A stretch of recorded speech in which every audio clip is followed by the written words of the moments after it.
let's get started. The first section is variables and values of primitive types. So to declare variables in JavaScript, in modern JavaScript, you use either the const keyword or the let keyword. The const keyword lets you define a constant variable that cannot be reassigned to anything else. So const x is 1, 2, 3, 4, 5. You can also say let x is 1, 2, 3, 4, 5. Let can be reassigned, so it's not a constant. Some old code might use a var to declare variables. You might see that a lot. There is also the last way to declare it is to not to put anything in front of it, just to say x equals 1, 4, 2, 4, 5. Don't do this. This is really confusing because it actually might declare a global variable accidentally, even if you're inside a function. So just don't declare anything without a keyword in front of it. So use const or let. Those are the modern conventions. To update the value of a variable, you just simply set it to something else, right? So I'm going to first use the visualizer here now. So I'm just going to copy this code in the visualizer. Actually, I'm just going to write it. So if I say const x equals 1, 2, 3, 4, 5, in my visualizer, what happens is when I run this, it'll say there's a global variable x that's 1, 2, 3, 4, 5. And if I try to set x to anything else, what did I set it to? 42. If I try to set x to 42, I'm just going to start running it here.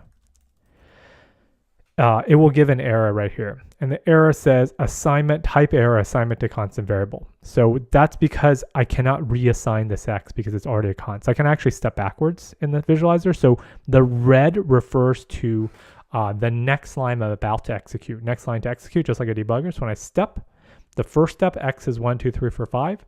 And the second step, x is equal to 42. When I try to run this, it gives me a red thing. And down here it says assignment to constant variable. So constants can't be assigned to, but if we're going to scroll this back to the beginning, if we make this a let, then things should work. So the first line runs let x, x is 1, 2, 3, 4, 5. Second line runs x is 42. Perfect, right? So 42, 1, 2, 3, 4, 5, you can step backwards. Oops. And then we can step forward. First line, 1, 2, 3, 4, 5. Second line, 42. So x holds on to, either 1, 2, 3, 4, 5 or 42, but not both, right? So that's the difference between const and let. A single variable can hold values of any type. So this is similar to Python. It's not similar to Java or say C++.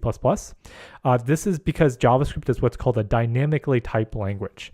So what that means is that X here does not have a type. The variables do not have types. The values have types. So when I run this, I'm just going to copy and paste this in. The first line, before the first line runs, we're going to run let x is 1, 2, 3, 4, 5. When I hit forward, x is now 1, 2, 3, 4, 5. When I hit forward again, x is 42. It's still a number. When I hit forward again, x is the string hello represented by this monospace font and double quotes. When I run forward again, x is now true, which is a Boolean true false value. When I hit forward again, x is null, which is a special null value. And then finally, x is undefined, which is another special value. So you don't usually want to set things undefined because it's a little confusing because there's nulls and undefined stuff. But the point of this is as we step backwards and forwards, x, if we're looking at x, it actually takes on a variety of different types of values. So we say that JavaScript is dynamically typed because x, the variable x does not have a type. The values have types. That's a number, that's a string, that's a Boolean, that's a null, that's an undefined. So a variable can hold values of any type. Very important concept in JavaScript. You can use console.log to print to the terminal or do a browser console if you're in the browser. So console.log is like a print statement. So if I copy this code now and I try to run it, by the time it gets to the end, let's just stay with this at the beginning. So first step, x is 1, 2, 3, 5. Second step, x is 42, just like we're used to. Now when I run console.log, I have a fake console here in the browser, my visualizer. But if you're actually running this in the for real, you're going to print to whatever console you have, which is either a terminal if you're on a server or your browser's developer tool console. So when I hit forward, it should log x, which is 42 to here. Now I set x to hello. And when I log x again, this red line, it will log hello. I'm going to set x to true. When I log x again, it'll set to true. So it prints out 42, hello, true. Notice that it doesn't print out the quotes. Even though the string has quotes, it's represented as a string. When you print out to the console, it doesn't print the quotes in the string. It's just the detail of how it's printed out. So once again, I'm just showing the visualizer one step at a time that the 3 console log messages on lines 3, 5, and 7 print out 42, hello, and true, respectively, just like a print statement.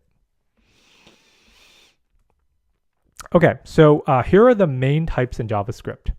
So remember, the values have types of variables don't. There's a number. Numbers can both be integers and decimals, has decimals in it. They have decimals in it. A string. Strings can be declared with single quotes or double quotes. The style guides prefer single quotes because it's easier because you don't have to do a shift. But if you have apostrophes in it, you might want to double quote a string. It doesn't matter too much. True, false is a Boolean, null, and undefined. These are what's called primitive types. Those are like the simplest types you can have in JavaScript. So mainly number, strings, Booleans. What can you do with primitive types? You can do operations on them. So for a number, 1, 2, 3, 4, 5, you can multiply it by -1. For a string, hello, you can add it to another string to make a bigger string. For a Boolean true, you can use the negation operator, the not, to make it negated. So I'm just going to show it here in the visualizer. Shouldn't be too fancy. Whoops. We'll start here. And then when we run the first line, x is 1, 2, 3, 4, 5. The next line, y will be x times -1. So y will be -1, 2, 3, 5, right? I'm going to start again from scratch, x and y. So first we're going to run x equals hello, first line, x is hello.